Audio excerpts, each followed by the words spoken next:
If you look at the richest countries in the world, you will not find United States, Japan, or Germany. That title actually belongs to Ireland, if you don't count the mini countries such as Luxembourg or Monaco. Monaco's population is like 36,000 people. It's not even a city. It's literally a small street on a coastline that is smaller than the Central Park. So if we count the real countries with at least few million people, then Ireland is the only country that is significantly richer than the United States. The US GDP per capita is $70,000, while Ireland's GDP per capita is over $114,000, making it significantly richer than the United States. And guess what? Ireland doesn't have any natural resources such as Norway that is filled with oil or Qatar that is filled with gas. It's not even the financial center of the world that has been neutral for hundreds of years like Switzerland, and yet it still managed to become the world's wealthiest country. The only problem with this wealth is that the Irish people are poor.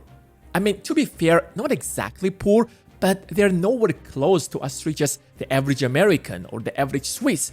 But the numbers say the absolute opposite.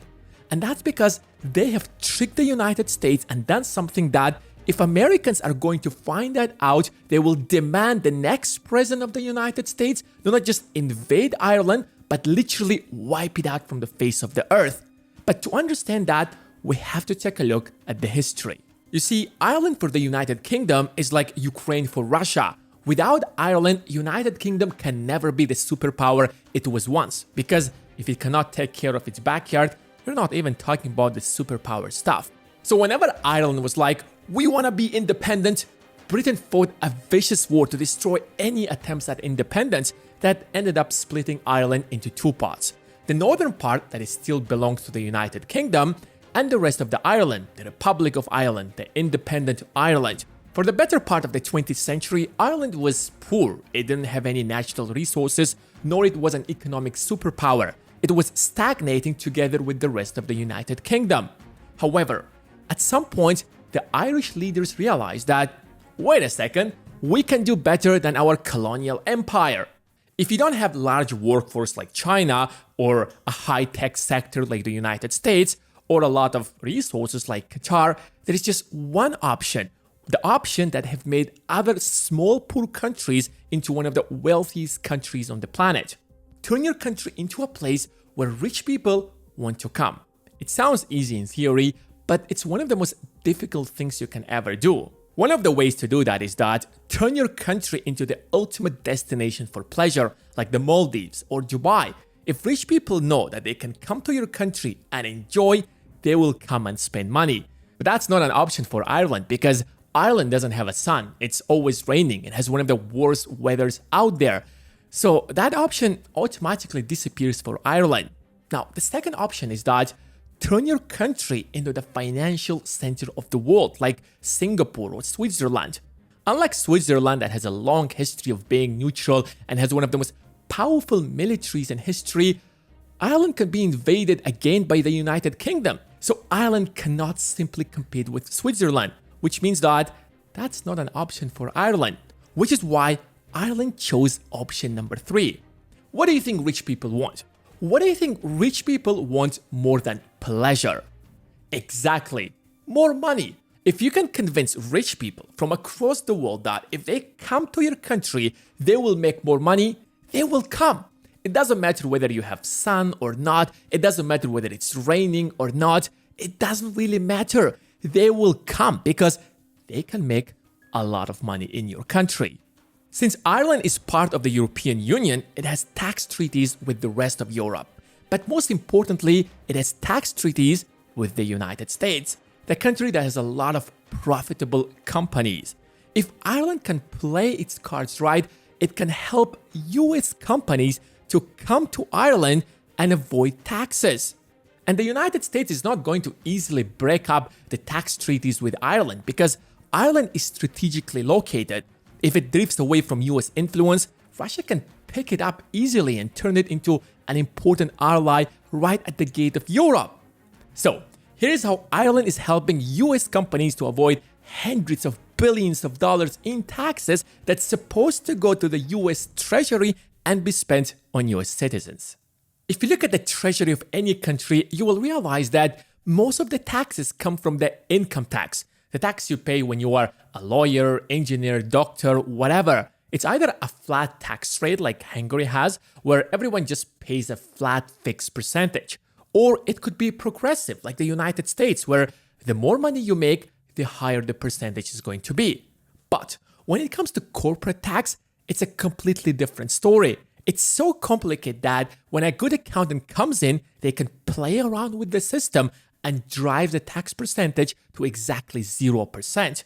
So even though as of the time of this video, the tax rate in the United States is like 21%, companies like Amazon have been paying 0% in taxes. And even traditional businesses like Boeing or Johnson & Johnson have also been paying like maybe 6, 7, or 8% at best. Your corporate tax rate really depends on where you're located, where the profit has been made, what kind of tax treaties you have with the rest of the world, and so on. So a Central African Republic, for example, who doesn't have the same tax treaties that Ireland has with the rest of the Europe or the United States, cannot pull off what Ireland has pulled off. Let's say you're a CEO of Apple and Apple has made $400 billion this year. Even if we deduct the cost of making the iPhone, the complicated global logistics, and paying employees for innovating absolutely nothing, and yet still calling it the best iPhone they have ever made, the most precise thing, one of the most beautiful things we've ever made. It's the best iPhone that we have ever created. iPhone XS. It is the most advanced iPhone we've ever created. These are the best iPhones we've ever created. You will still be left with $100 billion of pure profit. Uncle Sam is happy. They're gonna come and knock on your door and ask you to pay your fair share of taxes. But do you want to do that? Of course not. I mean, taxes are paid by the poor people, by the middle class, by people who are lawyers, engineers, doctors, and not by the people who run the world. So, here's what you're going to do. You're going to fly to Ireland and open a separate company. Let's call it the Irish Apple. Remember, this is a separate independent company. And your $3 trillion company in the United States is going to give to this Irish Apple their patents, the logo, the rights to sell the iPhones, and so on and so forth. Remember, this is not a subsidiary of your company in the United States.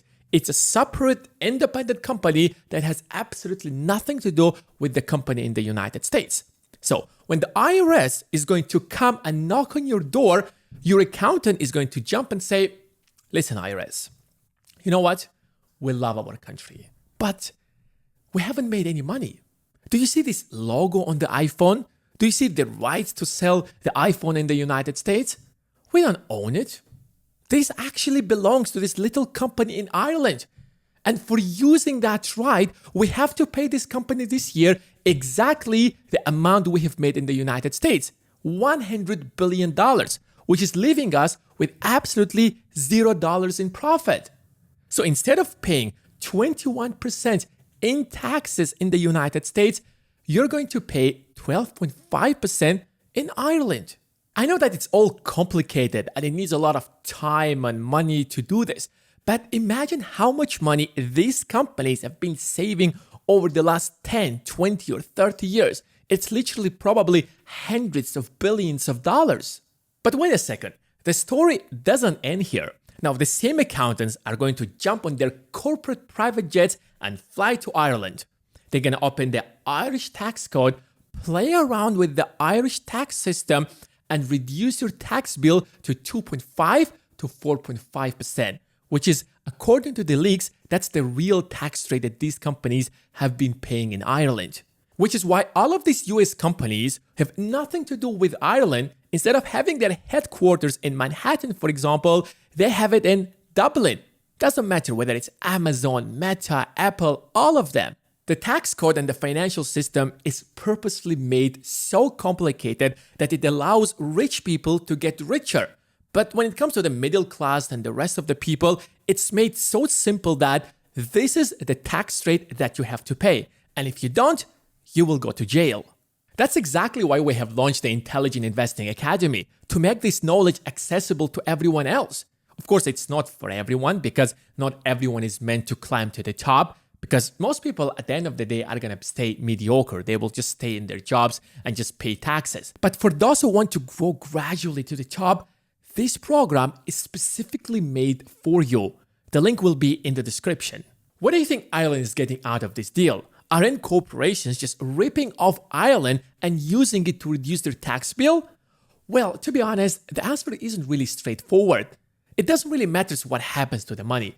As long as it enters the Irish borders, it is still going to boost its GDP. The thousands of companies that come to Ireland, they still have to rent a place, hire people, and give an illusion that they're real companies.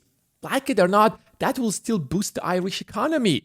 Now, on top of that, whenever rich people come to your country, they will spend money. They will spend millions of dollars either to buy a mansion for their pet or maybe even refuel their private jets.